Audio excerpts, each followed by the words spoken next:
Voilà, malgré l'humidité, c'est bon, on se lève et on vient célébrer Dieu, n'est-ce pas, de tout notre cœur. C'est bon de le faire. On croit vraiment que le Seigneur est vivant, n'est-ce pas. Tout au long de cette semaine, nous avons, dans cette semaine de prière, voilà, vous avez participé, que ce soit chez vous, que ce soit ici en présentiel, une fois, 2 fois, 3 fois, je ne sais pas si certains ont fait le grand chelem, ont tout fait.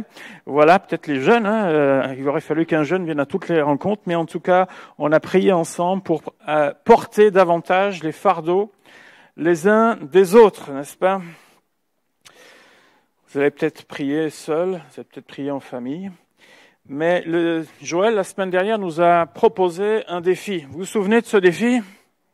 Eh oui, il a dit que ce serait noté. Alors maintenant, on va... Vous irez voir le professeur. Mais avons-nous pu mettre en pratique, pendant cette semaine, le fait de porter peut-être le fardeau de quelqu'un d'une façon ou d'une autre? Bien sûr, on peut se rattraper chaque semaine et se dire, bien Seigneur, de quelle façon encore je peux être utile d'une manière ou d'une autre. Dans ce parcours de prière, nous avons cette semaine eu l'occasion d'avoir la main tendue socialement, nous rappeler également le fait de porter les fardeaux les uns des autres dans le service. Nous avons prié pour les besoins familiaux. Nous avons prié pour le défi de l'enfance et le défi de la jeunesse. Et ce week-end, nous prions pour l'évangélisation et pour la mission. Nous utilisons 2 mots pour cela, l'évangélisation et la mission, mais en réalité, il s'agit exactement de la même chose. L'un étant dans notre vocabulaire auprès, généralement quand on parle d'évangélisation, c'est les personnes avec qui on parle de Jésus directement. Et l'autre que l'on emploie davantage lorsqu'on parle au loin, c'est-à-dire la mission. On pense à cela notamment pour les pays étrangers. Mais en réalité, l'évangélisation, c'est la mission auprès. Et la mission, c'est l'évangélisation au loin, si vous voulez. C'est la même chose, exactement. Les moyens peuvent changer. Un quartier ne ressemble pas à un autre, une ville ne ressemble pas à une autre. L'approche parfois de l'évangile peut être un peu différente en fonction des contextes, mais ça reste le même évangile. Ça reste cette même parole qui a besoin d'être connue partout dans le monde par nos contemporains. Et la Bible nous dit qu'ils sont beaux les pieds de ceux qui annoncent de bonnes nouvelles. Est-ce qu'il faut continuer à faire les exercices ce matin et vérifier nos pieds? Pas maintenant, merci. Mais qu'ils sont beaux les pieds. Je ne sais pas dans quel état sont vos pieds. Gardez-nous des détails, s'il vous plaît. Ils doivent être au moins propres. Mais après, vous savez, certains ont des difficultés, doigts de pied, la voûte plantaire, les chevilles, enfin bref. Mais sont-ils en bon état? Nous est-il toujours à porter ce message de la bonne nouvelle du royaume de Dieu? Vous savez, tous nos organes sont utiles et le moment où on s'en rend le plus compte, c'est quand ils commencent à ne plus fonctionner. Vous savez, lorsque vous faites votre lit, si ça vous arrive de temps en temps, il y a un truc qui nous arrive à tous un jour ou l'autre, c'est se cogner le petit doigt de pied. Ça va, je pense qu'on a tous fait cette expérience une ou plusieurs fois dans le coin du lit. Et là, d'un seul coup, on se rappelle de l'utilité de ce petit doigt de pied. Parce que quand il fait mal, ou quand même il se casse, parce que ça arrive, c'est tellement fort, là on se dit, mais c'est tellement mieux quand tout marche bien. Et nos pieds, notre corps, bien sûr, est un outil qui nous permet, lorsque tout fonctionne bien, d'être davantage efficient, efficace, n'est-ce pas? On va faire une lecture ce matin dans 2 Corinthiens 5, 17, 21 pour parler donc l'évangélisation auprès ou au loin et rappeler notre cœur et notre engagement en tant qu'enfant de Dieu. 2 Corinthiens 5, 17 à 21.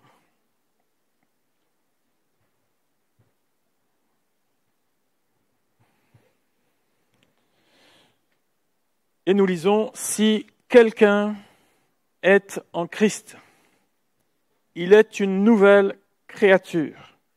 Les choses anciennes sont passées, voici toutes choses sont devenues nouvelles.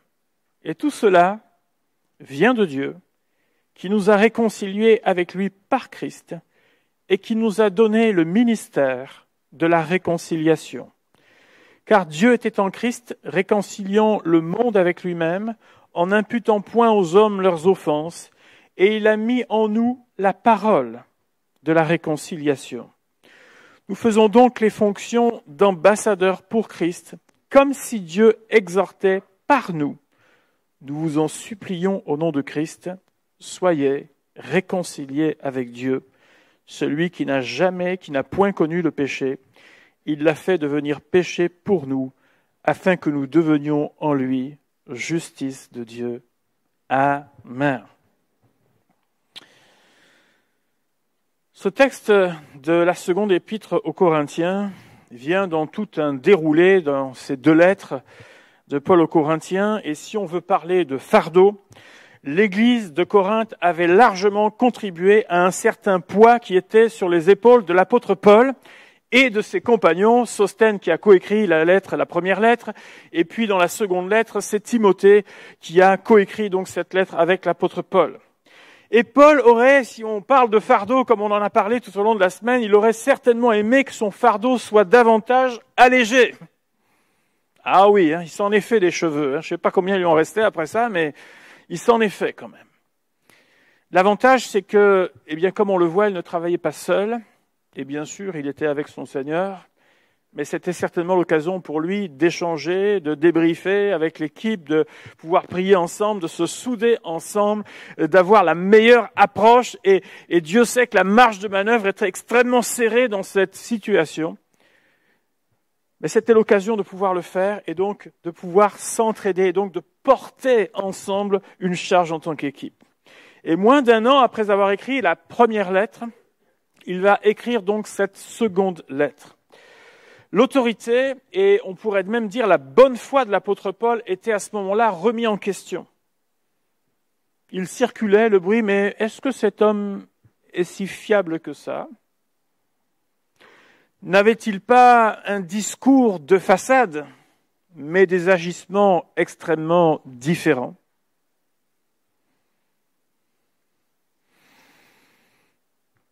Et toutes ces incompréhensions que l'apôtre Paul a pu recevoir, ça vous fait plaisir quand on vous remet en question, vous ? J'imagine qu'humainement parlant, l'apôtre Paul, ça n'a pas dû lui faire bien plaisir, parce que quand vous voulez faire les choses bien et qu'on vous reproche d'être le contraire de ce que vous êtes, je pense que tous autant qu'on est, à un moment donné, il y a quelque chose qui se réveille, qui n'est pas forcément très sain d'ailleurs, mais ça se réveille. Mais toutes ces incompréhensions ne font pas perdre l'essentiel à l'apôtre Paul. Il va rester, malgré tout, avec l'aide de Dieu, tout à fait lucide sur la situation. L'enjeu est important. Il sait que la façon d'aborder les choses va soit contribuer à la restauration, à permettre à cette Église de pouvoir marcher vraiment dans les traces de Dieu, ou alors s'il y va soit trop fort, soit pas assez fort, il sait que le risque, c'est que ça implose à un moment donné, ou bien qu'il y ait dispersion, ou qu'il y ait diminution du message de Dieu. Et au fur et à mesure de cette lettre, il va œuvrer afin que les Corinthiens retrouvent de bonnes perspectives et qu'ils se remettent sur les bons rails. Il va rappeler l'un des fondements essentiels de l'Église, le pourquoi de l'Église, son rôle et l'une de ses missions principales. Je rappelle que, bibliquement parlant, l'Église a vraiment 5 axes de travail, 5 axes dans lesquels le Seigneur l'appelle à vraiment œuvrer. Le fait d'adorer, d'être des adorateurs, le fait de vivre la communion avec Dieu, le fait de vivre la communion fraternelle, ensemble, concrètement, le fait de former des disciples, des personnes à la ressemblance de Jésus, et vous y mettez tout ce qui est de la sanctification, etc., là-dedans, le fait de servir ensemble dans l'œuvre de Dieu.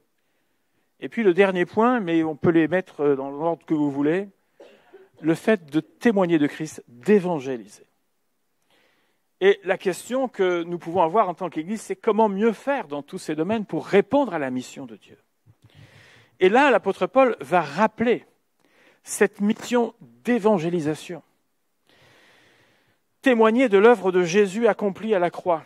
Nous rappelant que c'est ce que nous avons chanté le nom de Jésus ce matin. Vous savez que beaucoup aujourd'hui parlent de croyance. Beaucoup vous disent, mais oui, mais Dieu, il n'y a pas de problème pour parler de Dieu.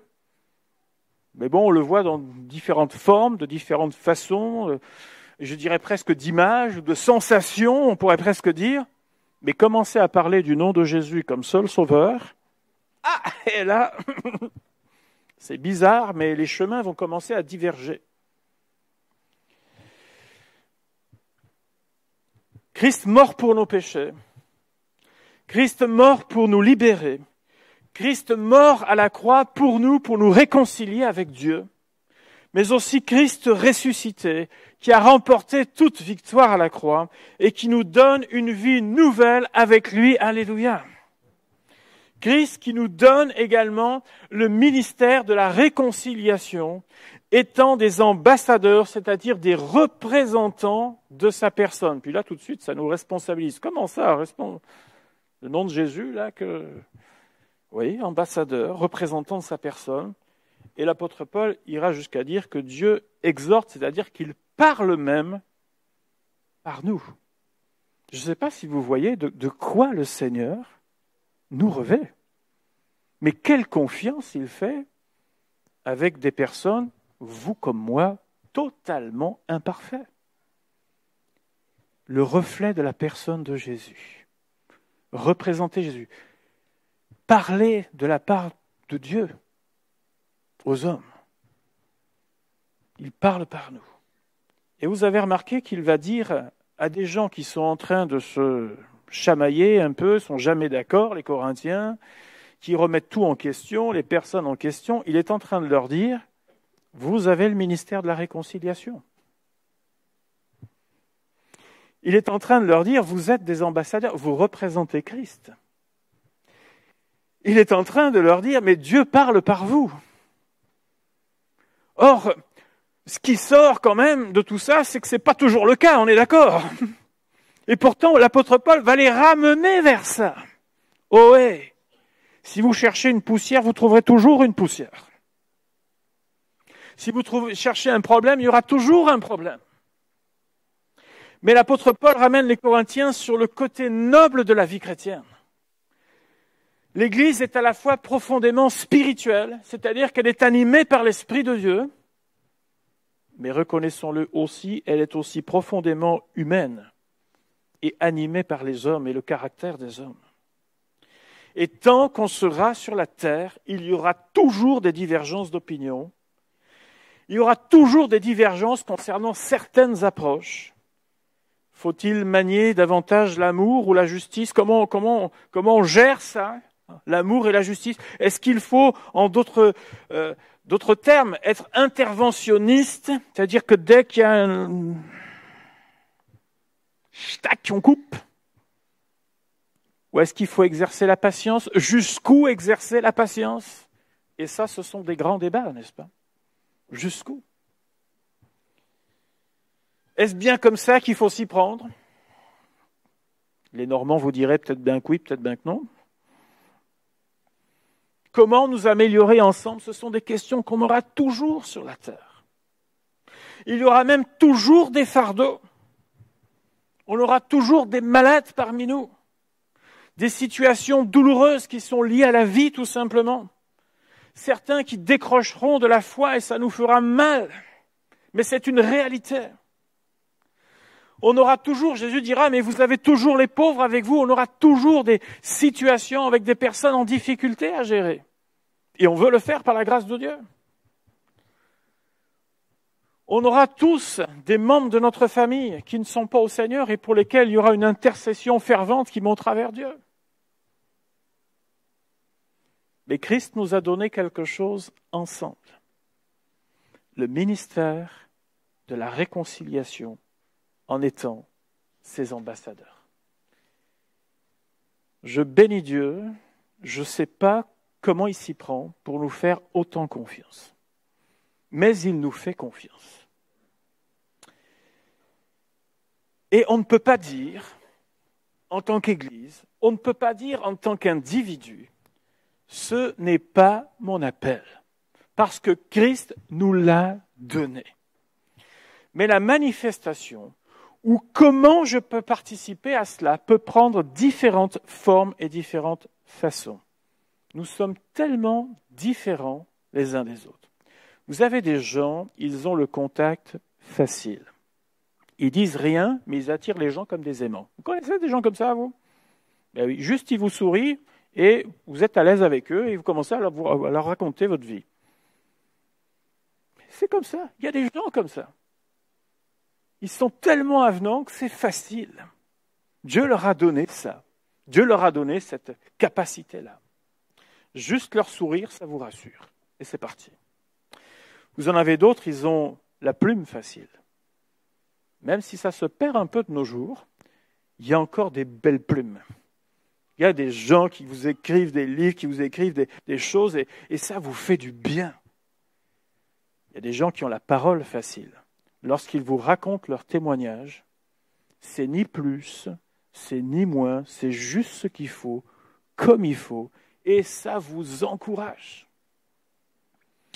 D'autres, au travers de leurs œuvres, font du bien aux autres et vont susciter des questionnements. Vous avez tout le travail d'aumônerie, par exemple. Vous avez des gens qui, au milieu de nous, par exemple, dans le Coffee Bus, qu'est-ce qu'ils ont à gagner à aller sur la place de la Victoire? Ils n'ont rien à gagner de ça, mais ils le font parce qu'ils aiment les gens. Et au bout d'un moment, comme ce sont souvent les mêmes qui reviennent, les contacts se font, les choses se font, et puis des belles choses se font dans les cœurs aussi. La mission mettra parfois des structures de soins en place, ira construire un puits dans un village où il faut faire des kilomètres pour aller chercher l'eau, et avant de leur parler de Jésus, vous leur donnez déjà à boire, et après c'est plus facile pour leur parler de Jésus. Eh oui. D'autres permettent que la Bible, ou qu'une portion de la Bible soit à disposition. Nos amis Gédéon, on a tous vu un jour un petit bleu dans les mains. Les lycéens, les étudiants, mais parfois même, vous allez à l'hôtel, vous ouvrez le tiroir qui est à côté, et puis il y a une Bible dedans. Mais parce que des gens ont mis à disposition la parole de Dieu, et vous vous dites, mais combien vont à la poubelle, combien sont... Oui, mais parfois une personne ouvre et ça change sa vie. Ça change sa vie. Personne ne lui a témoigné, juste quelqu'un a posé quelque chose. Et vous savez, il n'y a pas de hasard avec Dieu. Les gens vous l'ouvrent comme ça, et puis allez-vous en savoir le comment du pourquoi.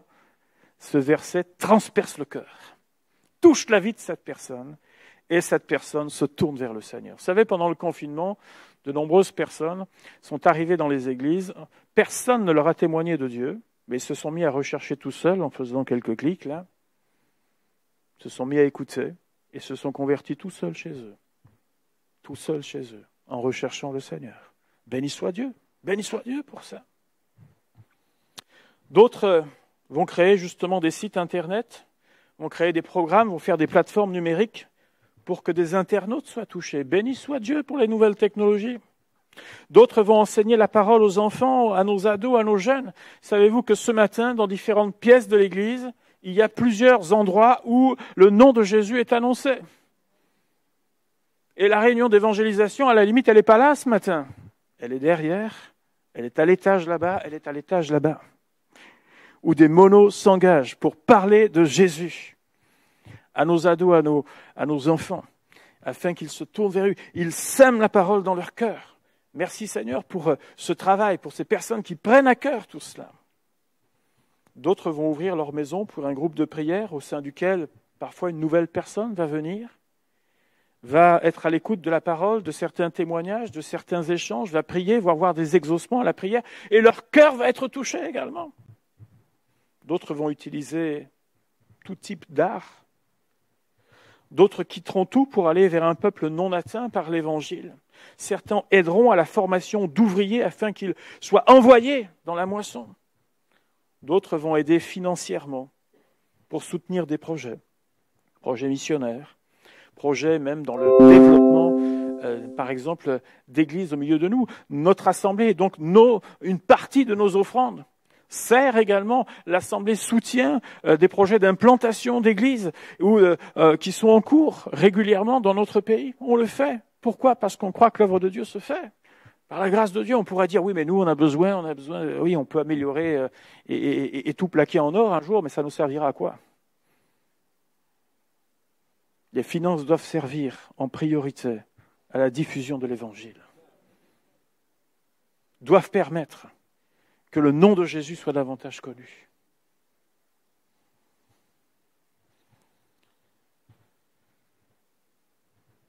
On pourrait encore allonger la liste de toutes sortes de moyens par lesquels nous participons, les uns comme les autres. Mais la question est comment individuellement, comment bien sûr collectivement, nous participons à ce ministère de la réconciliation. Nous y avons tous notre place. Alors Seigneur, aide-moi, aide-nous Seigneur, à être plus efficaces dans ce ministère de la réconciliation. L'apôtre Paul dira, Dieu exhorte par nous.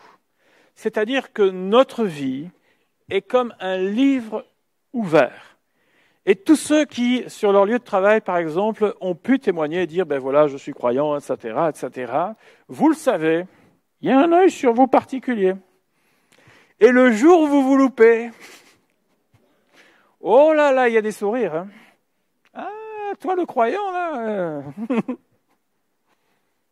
Là, c'est même pas le Saint-Esprit qui vous a repris. Ça fait pas de nous des gens parfaits. On a le droit de se tromper, on a le droit de faire des erreurs, on a le droit aussi de les reconnaître et de demander pardon. Eh oui, on a le droit. Mais vous le savez, à partir du moment où vous êtes affiché, votre vie est un livre ouvert. Et certains vous le feront remarquer. Pour pouvoir témoigner d'une vie nouvelle, il faut avoir vécu, être passé soi-même par ce processus de transformation. L'apôtre Paul était convaincu de la puissance de l'Évangile parce qu'il avait lui-même expérimenté cela dans sa vie. C'était clair, c'était net. Dans 1 Timothée, chapitre 1er, il dira « Mais moi qui étais auparavant un blasphémateur, moi qui étais auparavant un persécuteur, ou bien même un homme violent, et puis on pourrait même mettre 3 petits points derrière, il a fait vraiment un court résumé, mais il a dit « Mais j'ai obtenu miséricorde, parce que j'agissais par ignorance dans l'incrédulité, et la grâce de notre Seigneur a surabondé avec la foi et l'amour qui est en Jésus-Christ. » La grâce de Dieu a surabondé. Il a été submergé dans sa vie par cette grâce et sa vie a radicalement changé. Bien-aimés, lorsque nous venons à Jésus, il y a un avant et il y a un après. Je ne dis pas que la vie est parfaite après, je dis simplement qu'il y a un avant et qu'il y a un après. On ne peut pas être la même personne. La Bible nous parle d'une vie nouvelle, d'une nouvelle naissance, d'une nouvelle nature qui est en nous. Une nature qui va faire tout son possible pour aimer Dieu, pour être attaché à Dieu, pour suivre Dieu. Sa vie avec Dieu n'a plus rien à voir avec sa vie d'avant. Il y a eu comme une rupture. Les choses anciennes sont passées. Et un homme qui était violent, un homme qui était blasphémateur, Dieu lui a donné une patience à toute épreuve. Imaginez cette même personne avec les Corinthiens qui lui marchent sur les pieds comme il a été fait. Qu'est-ce qui se serait passé? Et je crois qu'il aurait joué au pyromane. Vraiment. Mais là, Dieu va lui donner une patience extraordinaire, un amour pour les gens. Ça, seul Dieu peut transformer un cœur comme ça. Dieu lui a donné un cœur capable de supporter, d'être patient et d'aimer. Le moteur de tout cela, alors que Dieu nous a donné ce ministère de la réconciliation, Dieu exhorte par nous, le moteur de tout cela, c'est l'amour pour les perdus. Quel que soit, et dans tout ce dont nous avons prié cette semaine, que ce soit le service, que ce soit le fait de travailler auprès des gens en difficulté, que ce soit auprès de l'enfance, de la famille, de la mission, de l'évangélisation, etc., j'aimerais vous dire que le moteur de tout ça, c'est l'amour de Dieu dans notre cœur. Si la jauge commence à être dans le rouge, vous savez ce qui va clignoter, c'est pas la panne, c'est qu'on va tourner vers l'égoïsme. Tout recentré sur nous-mêmes, ce que faisaient les Corinthiens, et nous, nos petits problèmes, et puis etc. Puis on tourne autour, et puis on trouve jamais de solution d'ailleurs, mais on est là autour, et puis ce petit problème devient une montagne insurmontable. Et pendant ce temps-là, ils ne s'occupent pas, ils ne font pas ce qu'ils sont censés faire. Le moteur, c'est l'amour pour les perdus. Et cela doit émaner de nos vies comme un cri du cœur, c'est ce que l'apôtre Paul écrira, « Nous vous en supplions au nom de Christ, soyez réconciliés avec Dieu. » On ne peut de nous-mêmes convertir personne, parce que c'est le choix individuel. Mais nous pouvons semer et nous pouvons aimer davantage. Ça, c'est certain.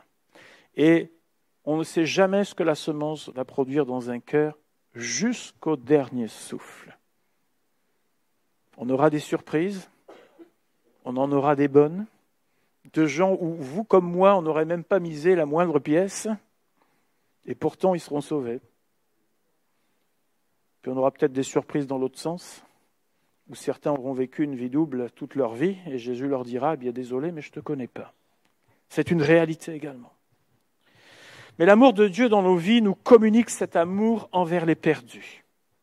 Lorsque nous aimons davantage Dieu, son amour est répandu dans nos cœurs par le Saint-Esprit et nous aimons davantage ceux qui nous entourent. Cela fait naître en nous une intercession fervente dans nos cœurs pour des personnes précises, parce que vous allez commencer à voir leurs besoins, vous allez commencer à les prendre sur le cœur et vous allez commencer à prier Dieu. Comment faire, Seigneur? Donne-moi une solution, donne-moi une stratégie, donne-moi la possibilité. Vous allez commencer à prier peut-être pour votre résidence, pour votre quartier, pour une ville en particulier, pour un pays en particulier. Vous savez que de nombreuses églises se sont ouvertes simplement parce que parfois une seule personne a commencé à dire « Seigneur, je voudrais tellement qu'il y ait l'implantation de ta parole dans cette ville. » Alors ils ont commencé à prier. Parfois c'est un petit groupe de personnes qui ont commencé à prendre à cœur cela, alors qu'il semblerait que ce n'était pas la préoccupation parfois des églises à côté ou des pasteurs à côté. Mais ils ont prié et intercédé, et puis le Seigneur a fait en sorte qu'un jour, quelque chose se fasse et se développe. La prière, l'intercession. On peut avoir à cœur de prier pour un pays en particulier. Vous savez que de nombreuses nations étrangères prient pour la France régulièrement. Ils prient pour nous, régulièrement. Vous croisez des personnes à l'étranger, ils disent « Mais on prie pour la France, comment ça va en France ?» etc.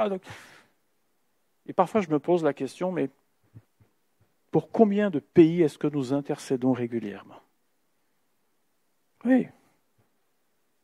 Eh bien que le Seigneur fasse en sorte que dans notre temps de prière, nous puissions parfois prendre à cœur une nation, même si on n'y a jamais posé les pieds. Mais Dieu peut commencer à vous mettre un fardeau sur le cœur, quelque chose en rapport avec ce pays, suite à une nouvelle, peu importe, et qu'on puisse prier également pour cette nation, afin que l'œuvre de Dieu se fasse et continue. Vous savez que de nombreuses prières, de nombreuses victoires sont remportées dans la prière. On ne se rend pas compte de ce terrain-là, on pourrait même parler de cette arme que Dieu nous a donnée. Les progrès de l'Évangile ne se font pas simplement parce qu'il y a des jolis pieds, mais vous savez que c'est ce qu'on appelle un combat spirituel entre l'ennemi qui veut garder sa propriété et puis l'œuvre de Dieu qui a besoin de progresser. Et donc il y a ce combat. Et dans certaines villes, dans certaines régions, dans certains pays, il y a des résistances qui ne sont pas politiques simplement, qui ne sont pas dues à l'histoire des hommes, mais qui sont purement spirituelles et qui peuvent céder parce que les enfants de Dieu sont remplis de la puissance de Dieu. L'équipement pour tout cela, si le moteur, c'est l'amour pour les perdus, que Dieu élargisse nos cœurs, l'équipement, c'est le Saint-Esprit. La Bible nous dit, Actes 1:8, vous recevrez une puissance, le Saint-Esprit survenant sur vous, et vous serez jusqu'aux extrémités de la terre. C'est de cette façon que les premiers témoins, remplis du Saint-Esprit, ont rapidement fait connaître ce message de réconciliation sur tout le bassin méditerranéen et on pourrait même dire en Asie mineure. Très rapidement. La persécution a même aidé à ça. C'est encore embrasé du Saint-Esprit qu'il y a un peu plus d'un siècle de cela, ce message a à nouveau retenti, ce message de Pentecôte a retenti partout sur la surface de la terre.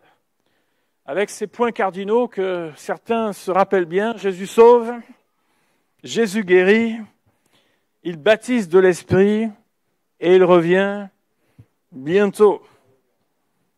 On est conscient que Jésus va revenir. Non, parce qu'il y a des moments où on a l'impression que tout le monde vit comme si on allait s'installer pendant 4000 ans sur la terre. Non, non, Jésus va revenir. Il va revenir, comme il l'a promis. Il va revenir. Beaucoup d'études ont été faites sur la croissance des églises. Et parmi les plus récentes, on s'aperçoit que la croissance des églises évangéliques, pentecôtistes, charismatiques, est assez importante dans le monde au niveau des dernières décennies. On est à peu près aujourd'hui 650 millions de chrétiens, en tout cas les chiffres de 2020, recensés à peu près. Alors c'est toujours compliqué, vous savez les chiffres. Mais il y en avait par exemple il y a 20 ans auparavant 450 millions. Il y a donc une progression nette de l'évangile. Un pays comme par exemple le Brésil connaît un taux de croissance de 60% de la population chrétienne tous les 10 ans. Et ce depuis les années 40. Où il y avait environ 1 million de croyants évangéliques au début des années 40 et ils sont aujourd'hui recensés à environ 42 millions. 60% tous les 10 ans. Et ça vous fait une croissance exponentielle, là, comme ça. En France, c'est une implantation d'églises tous les 9 jours actuellement. Une progression de l'évangile. Bien sûr, il y a aussi des lieux qui ferment, on ne va pas se leurrer. Bien sûr. Mais qu'on le veuille ou non, il y a une progression aujourd'hui de l'Évangile. C'est net. En même temps que le blé est semé, on sait aussi que l'ivraie est semé. Avec toutes sortes de contrefaçons. Des gens qui veulent profiter de l'œuvre de Dieu. Il y en avait au 1er siècle, il y en a aujourd'hui, il y en aura jusqu'au retour de Christ, c'est une certitude. Mais l'œuvre de Dieu est inarrêtable. Le message de l'Évangile ne peut pas être changé. Et cette œuvre, elle se poursuivra jusqu'au retour du Seigneur Jésus. Aujourd'hui, Dieu cherche encore des hommes, des femmes, des jeunes hommes, des jeunes filles, qui se laisseront remplir du Saint-Esprit et qui diront au Seigneur « oui » pour être porteurs de ce message de la réconciliation. Des hommes, des femmes qui vont prendre à cœur ça et qui vont dire « oui Seigneur ». Avec la force que tu me donnes, avec parfois ma petite timidité, avec parfois ma difficulté de langage. Vous savez qu'il y en a un qui a fait un peu de travail quand même, bien qu'il disait qu'il avait du mal à parler. C'est pas trop mal ce qu'il a fait, non ? Hein ? Bon, ça va, il a un peu participé, on va dire. On peut se trouver toutes les excuses du monde, bien-aimés. Quand le Seigneur agit dans une vie, tout est possible. Et tout à l'heure, notre sœur qui nous conduisait dans la louange parlait de l'importance d'avoir un souffle nouveau dans nos vies. Mais je crois que ce que nous avons besoin, ce n'est pas d'un tas de théories dans la tête. C'est de vivre quelque chose d'authentique avec notre Dieu. D'être à nouveau saisi par le Seigneur. D'être à nouveau rempli de son Saint-Esprit. D'avoir à nouveau cette urgence dans le cœur. Et lorsque Dieu fait une œuvre dans un cœur en profondeur, j'aimerais vous dire quelque chose. On ne parle pas d'un feu de paille, on ne parle pas de l'émotionnel, on ne parle pas de quelqu'un qui d'un seul coup a envie de tout faire, puis qui 15 jours après, vous ne le voyez plus. On ne parle pas de ça. Regardez Ésaïe, regardez des gens comme Jérémie. À partir du moment où ils ont été vraiment touchés par le Seigneur, ils ont connu tout un tas de circonstances, mais toute leur vie a été consacrée à ce qui s'était passé suite à cette rencontre avec Dieu. Et moi, j'aimerais vous dire que toutes les vies qui ont été marquées par le Seigneur, qui ont été touchées, impactées par Dieu, qui ont connu cette visitation d'en haut, ce sont des gens qui fassent beau, qui fassent mauvais, tant favorables ou défavorables, vous les verrez toujours à l'œuvre et au travail avec le Seigneur. Toujours, toute leur vie. Aujourd'hui, on essaye de plus en plus d'essayer de rendre presque les choses ludiques et attractives. Amusez-vous dans la maison de Dieu et puis ça permettra de vous accomplir un peu plus. Et puis on espère comme ça avoir quelques gens de plus qui vont servir à une cause.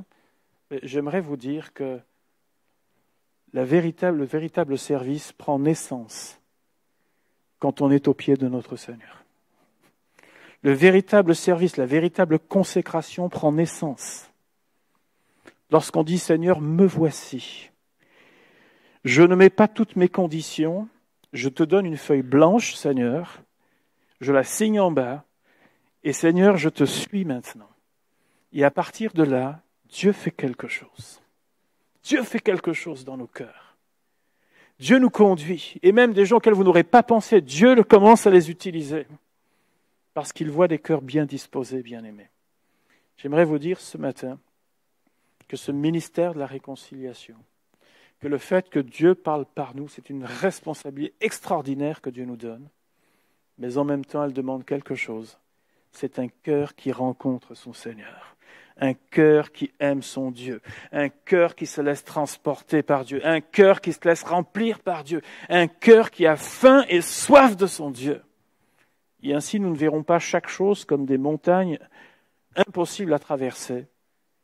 Et on dira avec le Seigneur, tout est possible. Tout est possible. Voyez-vous, l'apôtre Paul voulait juste aider les Corinthiens à dire, arrêtez de regarder à vos pieds, là. Arrêtez de regarder à gna gna ni, gna gna gna. Mais commencez à lever les yeux là-haut. Réalisez ce que Dieu vous a donné. Réalisez le cadeau, la force qu'il vous a donné. Et marchez dedans. Voilà ce qu'il est en train de leur dire. Il les remet sur les rails. Il les remet dans les perspectives qui sont en haut. Nous prions Dieu qu'il y ait davantage d'ouvriers, d'ouvrières que de consommateurs de l'Évangile. Des personnes qui vont accepter de consacrer une partie de leur temps à Dieu pour aider à engranger la moisson. Dieu était capable, vous savez, de transformer un Pierre qui était pêcheur au filet et pêcheur tout court en un pêcheur d'hommes. On pourrait dire malgré tout son caractère, etc. Oui, alors s'il peut le faire avec lui, s'il l'a fait pour l'apôtre Paul, pensez pas qu'il peut le faire aussi avec nous. Ça ne le gêne pas. Même si la présence des croyants évangéliques est aujourd'hui incontestable dans notre pays, il me semble que si on veut avoir un regard tout à fait honnête sur notre monde aujourd'hui, plus que jamais, l'Église a besoin de relever le défi de l'évangélisation en utilisant tous les moyens possibles qui sont à sa disposition.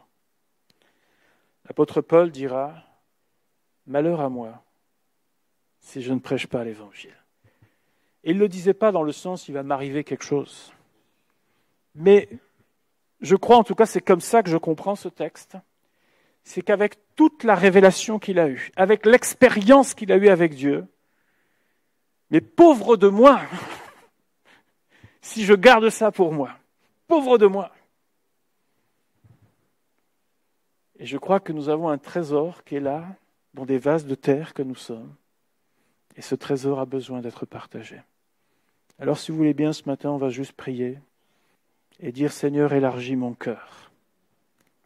Élargis mon cœur, Seigneur. Permets-moi de comprendre que tu as mis dans ma vie la parole de la réconciliation. Et quel que soit le moyen, il y a tellement de moyens de le faire. Mais Seigneur, renouvelle-moi dans ton amour. Remplis-moi à nouveau du Saint-Esprit, Seigneur. Que j'arrête de regarder un tas de détails, pardonnez-moi de le dire, mais totalement futiles, pour que je m'attache, Seigneur, à la mission que tu nous as donnée, que j'y participe avec les millions de croyants à travers le monde, que je sois un participant de cette belle œuvre. Christ a tant fait pour nous. Seigneur, est-ce que moi aussi, à ma façon, avec mes petits moyens, Seigneur, je ne peux pas aussi participer. Seigneur, merci pour cette confiance.